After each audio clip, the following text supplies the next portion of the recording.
এই সংবাদটি নিবেদন করছে জলপাইগুড়ি মেডিকেল বড় পোস্ট অফিস মোড়, জেলা পরিষদের বিপরীতে, জলপাইগুড়ি।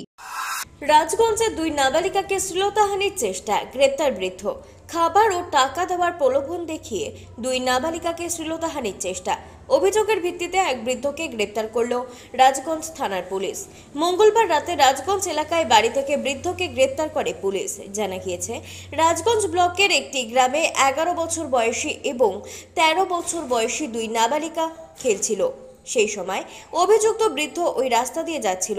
দুই নাবালিকাকে প্রলোভন দেখিয়ে একটি নির্জন জায়গায় নিয়ে যায়। সেখানে শ্লীলতাহানির চেষ্টা করে বৃদ্ধ। বৃদ্ধের কুমতলব বুঝতে পেরে চিৎকার শুরু করে নাবালিকারা। সেই চিৎকার শুনে ছুটে আসে স্থানীয়রা। এরপর অভিযুক্ত ঘটনাস্থল থেকে পালিয়ে যায়। ঘটনার পরই রাজগঞ্জ থানায় লিখিত অভিযোগ দায়ের করা হয়। সেই অভিযোগের ভিত্তিতে পুলিশ অভিযুক্তকে গ্রেপ্তার করে ধৃতকে জলপাইগুড়ি আদালতে পাঠানো হয়। গোটা ঘটনার তদন্তে পুলিশ। অমিত বণিকের প্রতিবেদন, সিসিএন তরাইডুয়ার সংবাদ।